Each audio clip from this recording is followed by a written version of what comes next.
Bonjour, aujourd'hui on va regarder et parler d'un nouveau test, le test de Newman-Henkel. Alors Newman-Henkel est un test qui est en complément, on va dire, du test d'ANOVA qu'on a vu au chapitre précédent. ANOVA, je vous rappelle l'analyse de variance. Je fais vite fait un petit rappel sur l'analyse de variance. Donc, si vous prenez l'exemple qu'on avait utilisé au chapitre précédent, c'est-à-dire on avait pris quatre traitements ici qui étaient rangés sur le petit tableau que vous avez ici. On avait 5 mesures par traitement. Euh, et on regardait les variances, les moyennes surtout, de de ces quatre traitements. Et on regardait si les valeurs dans les traitements, c'est-à-dire la valeur 50, 50, 45, 20 et 54, par exemple, du traitement 1, avaient donc ça c'est les variations dans un traitement, hein, qu'on avait appelé aussi les erreurs résiduelles. Eh bien, regardez si ces variations ici, elles étaient du même ordre de grandeur que celles qu'on pouvait trouver d'un traitement à l'autre, hein, c'est-à-dire entre les traitements. Je vous rappelle que pour retrouver ces valeurs qui sont ici, hein, c'est assez simple. Il suffit sur un tableur, celui-là sur LibreOffice, de prendre les différentes valeurs, hein, que j'ai sectionnées ici en bleu, hein. Vous allez dans Données, Statistiques, et vous prenez Analyse de variance ANOVA, hein, vous marquez où vous voulez l'obtenir, par exemple ici. Vous dites que c'est un seuil de risque alpha de 5%, un facteur unique, et vous avez après donc les valeurs qui apparaissent exactement les mêmes que celles que vous avez ici. Donc je vous le supprime celui-ci. Et on va s'intéresser, donc je vous rappelle vite fait ce qu'on a pu obtenir. Donc vous aviez dans ces valeurs que j'ai un peu différenciées avec des fonds de cellules différentes. Donc ce qui nous intéresse, c'est les valeurs qui sont en violette ici, les moyennes, hein. On parle d'analyse de variance, mais en fait on fait des variances, une variabilité de moyenne, hein, et non pas la variance au sens pur mathématique. Et donc là, dans l'exemple qu'on avait là, hein, regardez à chaque fois par rapport à un seuil critique, comme pour tous les tests statistiques, hein, qui étaient ici représentés euh, en gris. Et donc si la valeur observée était supérieure à la valeur critique, ce qui est le cas ici, l'hypothèse 0 était rejetée, hein. Donc vous avez qu'à regarder, vous invite à regarder ce que l'on a pu faire sur la vidéo précédente et le PDF que je vous ai fourni avec. Donc aujourd'hui, du coup, ce que l'on va faire, donc on a bien compris, donc avant de parler du test, que là on avait une valeur, bon, on se doute un peu laquelle c'est, hein, qui a une influence différente par rapport aux autres, puisqu'on a considéré que les quatre traitements n'avaient pas le même effet. Alors ben maintenant, en fait, on va compléter cette étude pour vérifier est-ce que l'homogénéité des groupes, est-ce que T1, T2, T3 appartiennent à un même groupe ou est-ce que T1 forme un groupe seul et T2, T3 un autre groupe et T4 un troisième groupe. Donc on peut faire grâce au test de Newman-Henkel préciser ceci. Donc le test de Newman-Henkel a pour objectif donc de classer toutes les moyennes en sous-ensembles homogènes.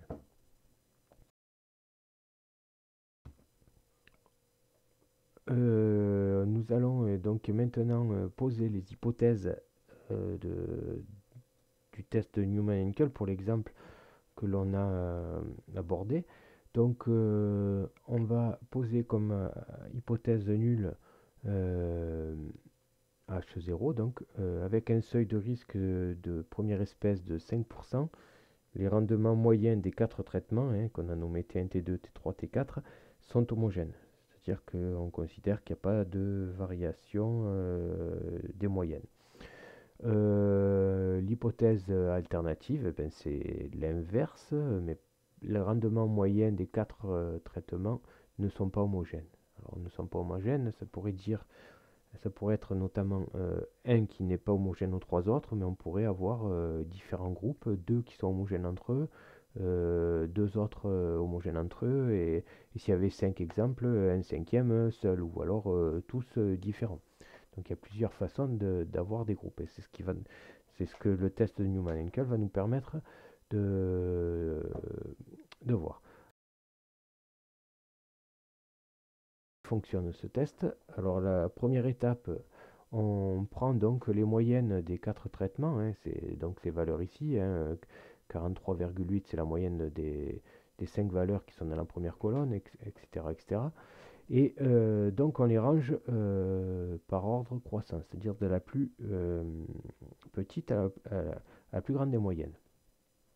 Donc ici, dans l'exemple que j'ai pris, j'ai simplifié, j'ai appelé T1 celle qui avait la petite moyenne et T4 la plus grande. Donc on est d'accord que la plus grande moyenne correspondra à T4 et la plus petite à T1.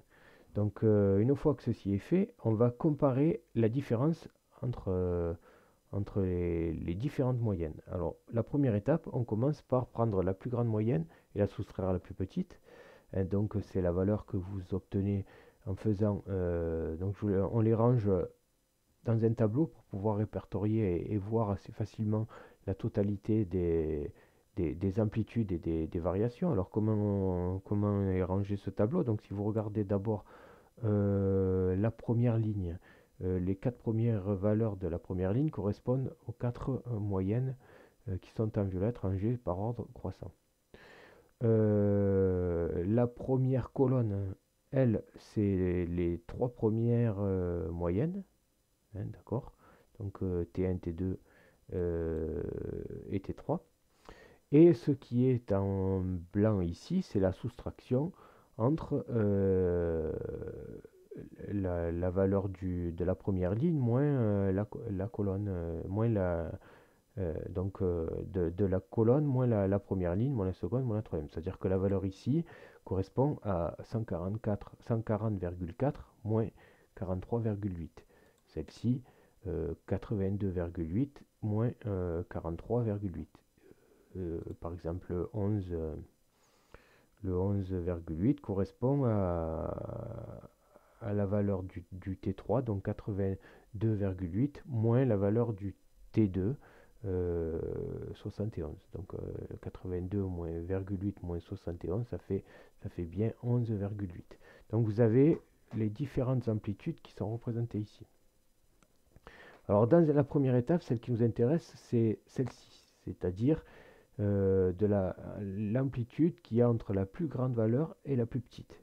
D'accord? Entre la plus petite et la plus grande, hein, 140 moins 43,8 qui fait 96,66. Donc cette valeur, si vous regardez la colonne d'à côté que j'ai écrit R, c'est le nombre de valeurs que l'on compare. C'est-à-dire que si on regarde ici, ce qui nous intéresse, c'est on va comparer 4 moyennes. Ici, on comparera 3 et ici 2. D'accord? Donc les valeurs ici correspondent au nombre de moyennes que l'on compare. Comme tout test, comme on peut voir ici, hein, on a des valeurs observées. Donc ici, nos valeurs observées, c'est les valeurs en blanc. Et bien, on va forcément les comparer à des valeurs critiques qui sont calculées grâce à des tables et un calcul ici de plus petite amplitude significative à partir de laquelle on considère que si on dépasse cette plus petite amplitude significative qui est dans la colonne jaune, si on dépasse cette valeur-là, on considérera qu'il n'y a pas homogénéité entre les groupes. Alors comment on fait d'abord pour trouver la valeur Q qui va nous permettre de trouver la plus petite amplitude significative? Alors celle-ci, elle dépend d'une table, la table de Newman-Henkel, qui est référencée de quelle façon? Dans les colonnes ici, c'est le nombre de moyennes que l'on observe, Et dans la ligne ici, hein, pour trouver sur quelle ligne on va travailler, euh, c'est le degré de liberté résiduel. Je vous rappelle que le degré de liberté résiduel, c'est le degré de liberté entre les groupes, intra-groupe, dans le groupe, hein. Donc ici, en l'occurrence, c'est 16. Donc pour trouver par exemple ce 4,05, on compare les 4 moyennes et on prend un degré de liberté de 16. Donc on se met à 4 ici et à 16 là. Donc si vous regardez, on arrive à la valeur qui est ici, à 4,05. Donc c'est pour ça que vous avez la valeur ici. Ici c'est pareil, sauf que c'est la colonne qui est juste avant. Hein, euh, pour 3 moyennes et toujours un degré de liberté de 16, on va trouver le 3,65 et pour 2, le 3 qui est ici. C'est pour ça qu'on a nos valeurs 3,65 et 3 ici. Comment se calcule la plus petite amplitude significative? Donc au partiel, la formule vous sera donnée. Donc c'est le produit de, de cette constante qu'on a obtenue grâce à la table qui est en marron, hein, grâce à la table de Newman-Henkel, à laquelle on va multiplier la racine de, du S carré. Vous vous rappelez le S carré résiduel divisé par le nombre de valeurs que l'on a par traitement. Donc cette valeur ici, c'est cette valeur-là qui nous intéresse, c'est-à-dire c'est le S carré, c'est résiduel, c'est la somme des carrés ici divisé par, vous vous rappelez, c'est du Fisher, divisé par le degré de liberté ici, qui nous donne cette valeur ici. Si vous refaites le calcul là, cette cellule divisée par celle-là, vous obtiendrez le 160,8. Donc c'est-à-dire que cette valeur ici, c'est la racine de 176,8 divisé par 5. Alors pourquoi par 5? Parce qu'on a 5 valeurs par traitement. Alors ce qui est important et que j'ai oublié de vous dire, c'est que quand on fait un test de Newman-Henkel, il faut, et c'est la condition nécessaire pour que ce test soit possible, c'est que le nombre de répétitions doit être identique pour chaque moyenne. C'est-à-dire que vous devez avoir autant de valeurs euh, par traitement. C'est-à-dire qu'on ne peut pas avoir un traitement avec 5 valeurs, un traitement en 2 avec 6 valeurs, etc., etc. Ce qui était possible avec l'analyse de variance. Ici, c'est pas possible. Il faut vraiment que tous les traitements aient le même nombre de répétitions. Donc ici, le nombre de répétitions, c'est 5. Alors pour trouver cette valeur, c'est euh, le 4,05 fois la racine du 760,8 divisé par 5. Donc si vous avez regardé la formule que j'ai établie ici, elle vous donnera la plus petite valeur amplitude significative qu'il ne faudra pas dépasser. Et là, on voit très facilement que cette valeur, hein, quand on compare les 4 valeurs et qu'on prend la plus grande moins la plus petite, c'est-à-dire la plus grande amplitude possible que l'on peut avoir dans nos 4 moyennes, on s'aperçoit très vite que celle-ci, elle se trouve au-dessus. Donc ça veut dire qu'il va avoir quelque chose qui n'est pas homogène entre les quatre traitements, et c'est ce qu'on avait pu vérifier aussi grâce à l'analyse de variance quand on avait fait cet exemple. On s'est aperçu, on le voit ici, qu'il n'y a pas homogénéité pour tous les groupes. Alors, comment on fait après, une fois qu'on a fait cette première étape? Donc, vous avez compris comment on calcule les plus petites amplitudes significatives pour les différents exemples, hein. Donc, après, la seule différence qu'il y a d'une ligne à l'autre, c'est on multiplie non plus par la première par 4,05, mais au 3,65, puisqu'on va s'intéresser que à 3 moyennes et non plus à 4. et ainsi de suite. Donc c'est pour ça que vous allez forcément avoir une plus petite amplitude significative qui va d'être de plus en plus petite. Donc les trois valeurs critiques, ça va être celle-ci. Alors, moi j'ai tendance, après, on n'est pas obligé de faire ça à chaque fois, mais je trouve que c'est plus parlant, de faire un petit arbre. J'appelle ça un petit arbre, c'est-à-dire qu'en gros, on part toujours de la plus grande valeur moins la plus petite, hein, c'est la valeur que vous trouvez ici, et j'ai tendance à côté, chaque ligne, ça correspond au nombre de moyennes que l'on compare. Donc ici, ça sera les 4 moyennes. Donc là, je regarde la plus grande valeur. Hein, donc la plus grande moins la plus petite. Et là, je mets la valeur observée. Alors j'ai tendance à la mettre en rouge quand elle dépasse la valeur critique. Hein, la valeur critique du PPAS, hein, la plus petite amplitude significative. Et je la mets en verte quand elle ne dépasse pas. Ensuite, une fois que je le fais une première fois, je pars donc de ces deux valeurs ici. Et pour regarder laquelle pêche, s'il n'y en a qu'une, il peut y en avoir plusieurs aussi, euh, laquelle pêche au niveau des traitements, c'est-à-dire laquelle n'est pas homogène avec les autres, je fais la soustraction non plus de la plus grande moins la plus petite, je fais ici la plus grande moins la deuxième plus petite. Et dans l'autre sens, je fais la deuxième plus grande moins la plus petite. C'est-à-dire qu'en gros, je ne change qu'une variable dans la ligne du dessous. C'est-à-dire que euh, je diminue l'amplitude en enlevant de chaque côté une valeur extrême. Parce que est-ce que c'est T4 qui va faire qu'il n'y a pas homogénéité, ou est-ce que c'est T1, on n'en sait rien. Donc c'est pour ça qu'il faut essayer les deux extrémités. C'est-à-dire qu'on enlève une extrémité et on prend celle qui est juste au-dessus ou en dessous.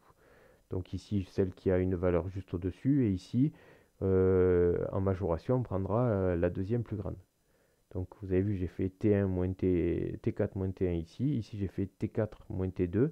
Et ici, j'ai fait T3 moins T1. C'est-à-dire que dans cette variable ici, la seule que j'ai gardée ici, c'est T1. Et celle que j'ai gardée ici, c'est T4.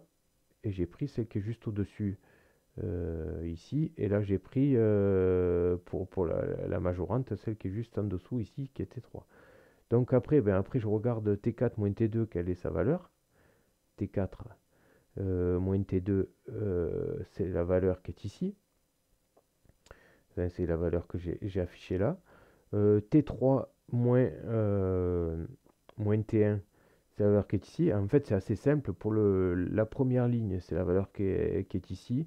Après, c'est les diagonales. La deuxième ligne, ce sera celle-ci. Et la troisième ligne, ce sera les trois valeurs qui sont ici. Donc, après, ainsi de suite, je fais la même chose. Je descends d'un niveau. Donc là, je vais comparer 2 à 2 les moyennes. Hein, là, je comparais 3 moyennes, hein, c'est-à-dire il y avait T4, T3 et T2. Ici, il y avait T3, T2 et T1. Et ici, il y avait les 4, hein, T4, T3, T2 et T1. Et là, je compare 2 à 2 les moyennes. Donc pareil, hein, je pars de T4 et je prends celle qui est juste au-dessus. Ici, je pars de T2 et je prends celle qui est juste en dessous ici. Je fixe à chaque fois, je laisse d'une ligne à l'autre, je fixe qu'une valeur. Bien entendu, vous allez avoir un croisé entre celle-ci et celle-ci. C'est pour ça que vous avez les deux mêmes flèches ici. Et vous avez pareil les différentes amplitudes qui sont ici, qui correspondent aux amplitudes des groupes. Voilà, une fois que ce tableau est fait, que cet arbre est fait, il suffit de comparer nos amplitudes au PPAS, aux plus petites amplitudes significatives. Et on s'aperçoit que T4, que ce soit ici, ici ou ici, hein, c'est-à-dire 57, 69 et 96, elles sont toutes en rouge. Donc on voit que T4, il n'appartient ni à T3, T2 et T1, ni à T3 et T2, et ni à T3 tout court. Donc en gros, ça veut dire que T4, le fait qu'il soit, à chaque fois qu'il y a T4, il y a du rouge, ça veut dire qu'il n'est pas dans un groupe homogène avec les autres moyennes. Après, qu'est-ce qu'on voit? On voit que T3 et T2, ils sont dans la même. On peut dire qu'ils sont homogènes, hein, parce que l'amplitude entre les deux, l'amplitude observée, elle est de 11,8 et la valeur critique, elle est de 37,001. Donc elle est en dessous. Donc on peut dire que ce groupe, ces deux sont dans dans le même groupe. Et on s'aperçoit aussi que, que T1 et T3, T1 et T2, ils sont dans le même groupe. Il y a un autre truc après qu'il faudrait vérifier, est-ce que T1 et T3, c'est ça l'intéressant dans cet arbre, c'est qu'on voit toutes les possibilités. Parce que on pourrait avoir T3 et T2 qui appartiennent à un groupe, et T2 et T1 à un autre. C'est-à-dire que T2 peut appartenir à deux groupes. C'est-à-dire qu'on pourrait avoir un groupe ici et un groupe ici avec une intersection entre les deux. Mais on peut avoir aussi un seul groupe. C'est-à-dire que T1, T2 et T3, T1, T2 et T3, ils appartiennent à un même groupe. Donc vous voyez, on peut avoir une intersection entre deux groupes ou, ou, euh, ou un seul groupe. Et bien pour vérifier ça, il suffit de regarder là. T1 et T3, on s'aperçoit que ça fait 39 et c'est en dessous de 45. Donc on peut dire que T3, T2 et T1 sont dans le même groupe. Voilà. En gros, quand on est ici, c'est suffisant pour voir que les trois ici ils appartiennent au même groupe. Mais j'aime bien faire la totalité quand il n'y a pas beaucoup de valeur pour faire l'explication. Mais en effet, pour notre test, on aurait pu s'arrêter à la deuxième ligne ici. Après, on a tendance à les ranger sous cette forme-là pour faire une synthèse de ce que l'on vient de dire. Donc, on met les quatre traitements ici, les moyennes correspondantes que l'on regarde. Et après, on appelle les groupes A, B, C, etc. Donc ici, comme il n'y en a que deux de groupes, on va les appeler le groupe A, le groupe B, où le groupe A, c'est le groupe contenant T1, T2 et T3, et le groupe B, c'est le groupe où il n'y a qu'un traitement qui est égal qui contient le traitement T4.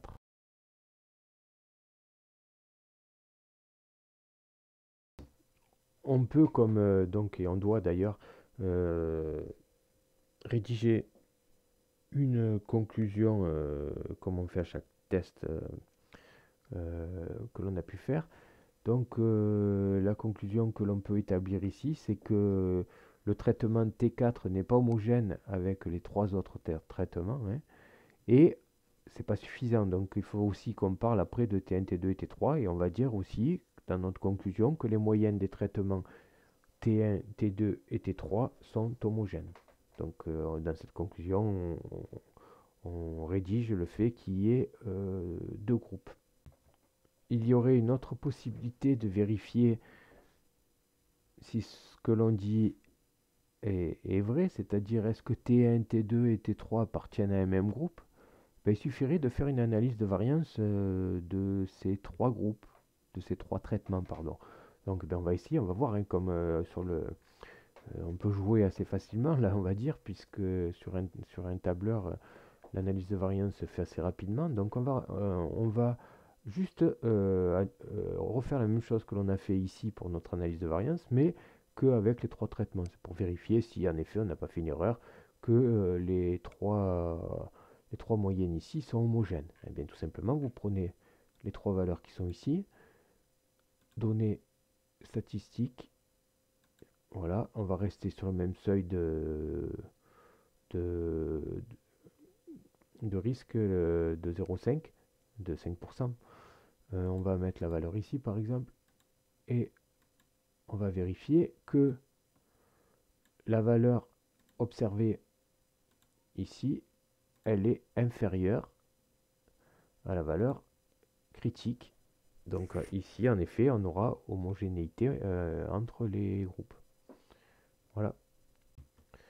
Voilà un exemple de test de Newman-Henkel. Donc, notamment pour le calcul du PPAS, je vous donnerai, vous vous aurez avec le PDF joint la formule et un exemple rempli comme on vient de faire en PDF et je vous invite à faire l'exercice suivant, l'exercice 1, qui est une analyse de variance et un test de Newman-Henkel.